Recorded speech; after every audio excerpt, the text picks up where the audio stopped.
Good morning mga kabakla. Today's video, ilog. Sumama nga pala ako sa kabataan na para makaligo sa ilog kasi paborito ko talaga ang ilog. May pasok ako nito alauna pero ilalaban natin basta ilog ang usapan. Gora tayo dyan mga te. Okay po ako sa dagat, hindi ko dinidiscriminate ang dagat. Gusto ko pag naliligo ako sa dagat, makulimlim o kaya umuulan. Kasi ayaw ko nai-stress yung skin ko sa init ng araw. Sobra kasi yung pakiramdam ng init pag naliligo ako ng dagat eh.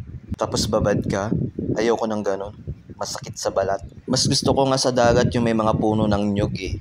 Pero bihira lang ako makakita ng dagat na may mga punong nyug na nakapaligid doon. Yung pwede kang maglagay ng duyan doon sa mga puno ng nyug na yun. Tapos nagpapatugtog ka ng kanta ng Bini, yung pantropiko. Ay, heaven. Sarap sa pakiramdam. Ganda sa paningin yung mga bato oh. Ang fresh. Tapos yung mga puno doon oh, sa mga doon sa may banda doon. Nakakagaan ng feelings. Kaya nga doon sa isang paupa ng nanay ko, yung 3 kwarto doon, ako nag-isip nung tiles na nilagay doon sa CR. Ganyan lang ang design niya. Malilit na bato para feeling mo nandyan ka sa ilog. Ganyan, lakad-lakad lang kami hanggang sa makarating kami sa aming patutunguhan. Tiis-tiis lang sa paglakad sa mga bato-bato. Mabato talaga siya. Maliit man o malaki, kailangan mong daanan upang makarating ka sa iyong paroroonan. Char. Mas maganda to sa dati kasi parang opinion ko lang. Hindi pa siya masyadong sikat dati. Wala pa yung mga kubo doon oh. Yan. Malinis yan. Ngayon dahil sumikat na si Bagsit, nagsitayuan na rin ng mga kubo para may pagkakakitaan. Siguro yung kikitain nila doon, yun din yung gagamitin nila dyan para magkaroon ng maintenance. Pang-4 na beses ko nang pumunta dito sa Bagsit. Sa tuwing pupunta ako dito, malinis po siya. Lahat po ng kalat, nilalagay po nila sa trash bag. May mga sako dyan minsan, nilalagay ng mga dito. Mga nagtatrabaho. Medyo malapit na kami. Kung nakikita nyo yung lugar na yan, hindi nyo ba masasabi na sarap buhay? Tinuhin mo naman ang aliwalas oh. Ayun, nakala nila vlogger ako. Mga lalaki to. Low-key lang po mga sir. Akala nila sikat ako. Papasikat pa lang po mga sir. Char. Uy, si auntie mo. Bata pa lang, dalaga na. May future. Kapatid sa pananampalataya. Ayan po, nakahanap na po kami ng pwesto namin. Siguro mas maganda na yan dyan. Nakuha namin pwesto, hindi masyadong matao. Maaga pa lang to eh, mga 9 pa lang siguro nakarating na kami. So wala pang masyadong tao. Banda doon pa lang sa unahan yung maraming tao. Matarik na bundok po talaga itong Bagsit. Kaya kung sumasakit ang tiyan mo, akyat ka lang doon. Alam mo na, char. May naalala tuloy ako. Nung bumisita kami sa probinsya namin, sa La Union, pumunta kami sa Pugad. Parang ganito yung itsura niya. Manghang-mangha ako doon sa Pugad. Ang ganda ng Pugad. Ang daming swimming pool. Tapos may mga mini zoo. Tapos yung baba noon, ganito. Ilog din. Sana makabalik kami doon. Na-enjoy ko yung doon. Pagpunta doon sa Pugad. Malapit lang po yung lugar namin sa LU. Sa may yon. Pugol La Union.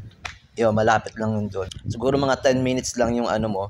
From doon kami, ang barangay po namin sa La Union, sa Duplas. From Duplas to Pugo. Magkatabing barangay lang sila. Sa Pugo po ako nag-elementary, mga 90s. Wala pang Pugad noon. Kailan lang yung Pugad sa kayong kultura, magkatabi po yun. Siguro mga mga 2000, hindi ko sure kung mga 2010 present. I hope ma-inspired si Bagsit doon kay Pugad kasi grabe. Sobrang ganda. Yung mga swimming pool nasa gitna ng gubat habang nagsiswimming ka. Nakikita mo yung mga puno, halaman. Grabe, ang lakas makapresko. Sobrang presko ng pakiramdam na yun. Kahit sobrang init nun, na nakatutok yung araw, ay dead man lang ako dahil in-enjoy ko talaga yung pag-swimming doon. Relax lang ang nanang mo. Ang gusto ko sa mga kasama ko, yung Jeff Rocks lang. Yung walang ka-arte-arte sa katawan, ay, ayaw ko nang nag-iinarte. Gusto ko ako lang yung maarte. Walang char. Balik po tayo sa dagat. May fear of po ako kasi sa dagat. Parang nakikita ko ang lawak niya. Parang pag nalunod ka doon, hindi mo na alam kung saan ka mapapadpad. Tapos pag naliligo ako ng dagat, feeling ko may pupuntang pating doon eh. Yung ang sarap ng ligo mo, may katabi ka na palang pating. Tapos bigla ka na lang yung napaai. Nakakatakot. Sa ilog din naman may fear ako. Yung feeling mo kapag naliligo ka, may katabi ka na palang lumalangoy na sawa o kaya linta. Tapos bigla kang kagatin. Sipsipin yung dugo mo.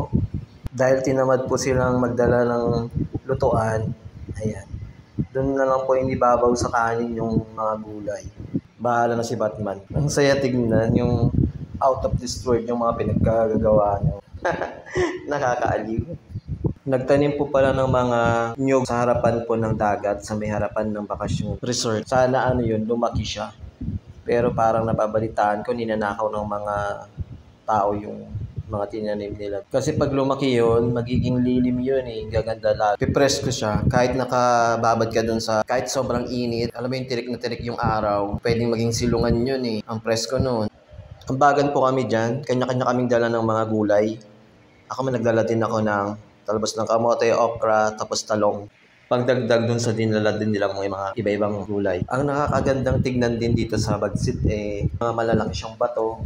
Pwede ka dun magpa-picture, mag-selfie, pang my day sa Facebook, Instagram. Masaya pumunta sa mga ilog, lalo na pag iba-iba din yung kasama mo, iba-iba yung nakakasalamuha mo. Pang-apat ko na dito sa Bagsit, nung unang punta ko dito, yung mga katrabaho ko sa bakasyonan, yung una kong kasamang pumunta dito. Tapos yung pangalawang punta ko na, yung mga kapitbahay namin dito sa may Porok 13, dito sa Zambales. Tapos yung pangatlo, ibang grupo na naman. Tapos ngayong pang-apat, iba na naman.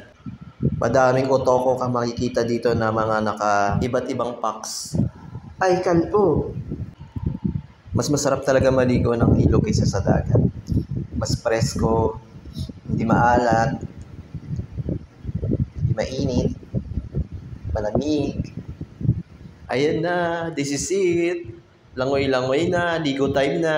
Iniwan ko sila nung nagluluto kasi kailangan ko ng maligo dahil may pasok ako mamaya. Kailangan ko nang sulitin. Kahit recorded na to, nararamdaman ko pa rin yung lamig ng ilog. Yung lamig ng tubig. Ay, presko. Ang sarap talaga balik-balikan ng ilog. Gusto ko marami pa akong mapuntahang mga ilog dito sa Zambales. Kasi alam ko madami ditong mga magagandang ilog. Sana mapuntahan ko silang lahat. At kiniklaim ko na yayaman ako. Ayan, nagsisinura na sila. Nakita nilang naliligo na ako. Gusto na din nilang maligo. Iniwan na nila yung niluluto nila. Ay, may otoko. Halika dito, baby. Samahan mo ako maligo. Nalulunod ako. Help me. Pagkatapos kong maligo, iniwan ko na sila. Mga 12, umahon na ako. Paatid ako doon sa isang kasama namin na may tricycle. From Bagsit to Amungan, mga 30 minutes pag tricycle lang siya. Alas 3 pang uwi nito kabataan na to, kaya iniwan ko na sila. Pero kung wala akong pasok nito, kahit hanggang alas 5, mag-stay ako dito. Sulitin ko yung paliligo ko. Meron dito yung pwedeng mong talunan, pwede kang mag-dive, kaso lang pinagbawal na dahil ang dami nadidisgrasya. Kapag may mga pasaway, ginagamitan nila ng megaphone. Nagulat nga ako dyan biglang may nagsalita dyan na, babae, huwag niyong subukan, masisira ang buhay niyo. Napalingon ako bigla Duterte, ikaw ba yan? Ayan na, umahon na ang kalbo. Magpapack up na. Ang taba ng tiyan, ang itim ng utong. Mga kabakla, alas 12:30 po ako nakauwi. So meron pa akong 30 minutes. Kaya kakain muna ako at saka magluluto ako ng ulam ko. Tapos maliligo na ako. Sa lahat ng trabaho na pinapasukan ko, never pa ako na late. I hate the word late. Ayan po yung ulam ko, nilagang talong at saka nilagang itlog. Yung sabaw niyan, hinahalo ko dun sa kape. Diyan nagtatapos ang aking vlog. Papasok na ako. Don't forget to like, subscribe, follow, comment below. Wala.